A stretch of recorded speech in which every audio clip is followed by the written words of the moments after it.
भगवान रामचंद्र भगवान की जय।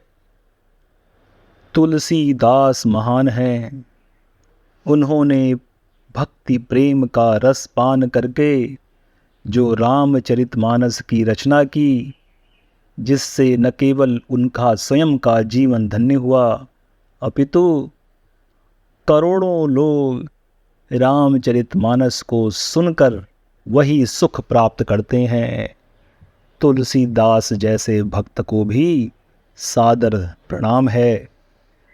आप भक्तों को भी सादर प्रणाम है, जिनका प्रभु राम से प्रेम है। प्रभु राम से प्रेम करना ही प्रभु राम का वरदान है। प्रभु भक्ति मिल जाए, इससे बढ़कर मोक्ष क्या होगा। रामचरितमानस के लंका कांड में हमने रामचंद्र की और रावण की जो भयंकर युद्ध की कथा है वह जानी है। तुलसीदास जी ने इसका बहुत जीवंत वर्णन किया है। जब रामचंद्र की सेना जामवंत के आदेश पर नल नील ने जो पुल तैयार किया, पूरी वानर सेना के सहयोग से उससे पार करके लंका तक पहुंची, तो रावण जान गया कि युद्ध अवश्यंभावी है। उसके मन में इस प्रकार का विचार तो आया कि समुद्र को पार करना वानरों के साथ असंभव कार्य था, परंतु यह हुआ। अवश्य कुछ अनहोनी हो रही है। इसलिए उसने युद्ध की परंपराओं के तहत अपने अलग अलग शक्तिशाली योद्धाओं को भेजा। उन्होंने अपने भाई कुंभकर्ण को युद्ध के लिए जगाया, जिन्हें निंद्रा का वरदान था। कुंभकर्ण जागकर स्थिति को समझ के बोले, रावण, तुम यह सही नहीं कर रहे हो। माता जानकी साक्षात लक्ष्मी का अवतार हैं, ऐसा न करो। रावण की बुद्धि किसी प्रकार की शुभ सलाह लेने के लिए थी ही नहीं। उसने कुंभकर्ण को आदेश दिया कि मैं तुम्हारा राजा हूं और तुम्हारा भाई भी हूं। दोनों स्थितियों में मेरी बात को मानना तुम्हारा धर्म है। जाओ और युद्ध करो। कुंभकर्ण जान गए कि इस मूर्ख से किसी प्रकार का विवाद करना अच्छा नहीं। तुरंत जाकर उन्होंने स्वयं को तैयार किया कि युद्ध क्षेत्र में प्रभु राम के हाथों से मारा जाना ही श्रेयकर है। मेघनाद के साथ भी यही हुआ। मेघनाद युद्ध भूमि में एक समय तो लक्ष्मण को मूर्छित करने में सफल हुए। हनुमान जी यहाँ फिर से अपने प्रभु की सेवा के लिए आए। जाकर संपूर्ण पर्वत समेत संजीवनी बूटी ले आए। संजीवनी बूटी से लक्ष्मण फिर मूर्छा से बाहर आए। बाहर आकर युद्ध के लिए तत्पर हुए। मेघनाद घोर तप कर रहा था, जिससे वह राम को और उनकी सेना को समाप्त कर सके। इसी दौरान लक्ष्मण जी ने उन पर आक्रमण करके उन्हें समाप्त कर दिया।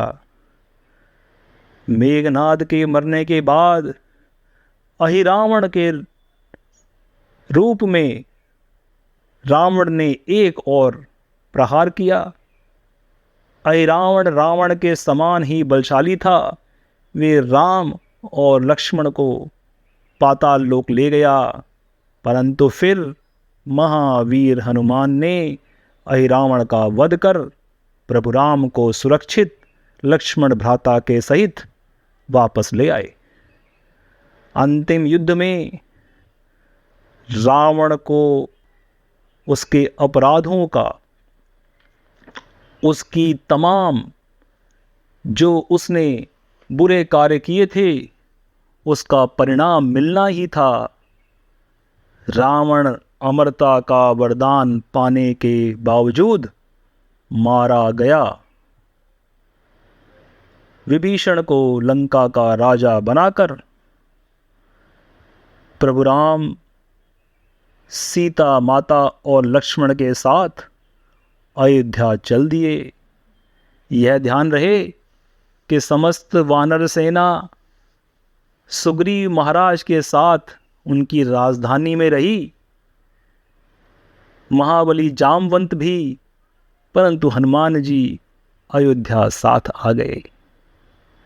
लंका कांड इन्हीं घटनाओं का रूपक है।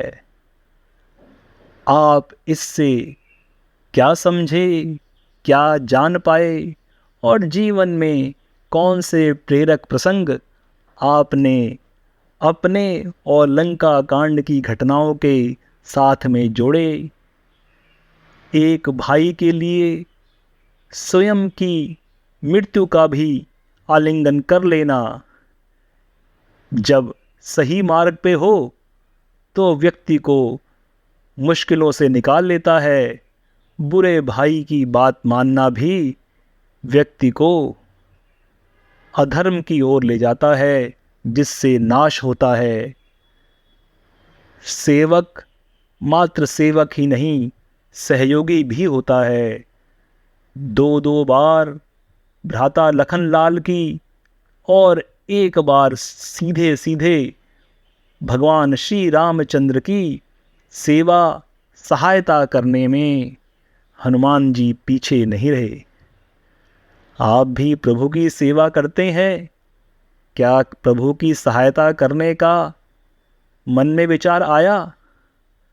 प्रभु की सहायता यही है कि जब समाज में अन्याय देखो तो जो निर्णय प्रभु राम ने लिया, एक कमज़ोर व्यक्ति का सहायक बन के सुग्रीव की तरह शक्तिशाली विरोधी को नष्ट किया, अपने सेवक को भी मित्र बनाया।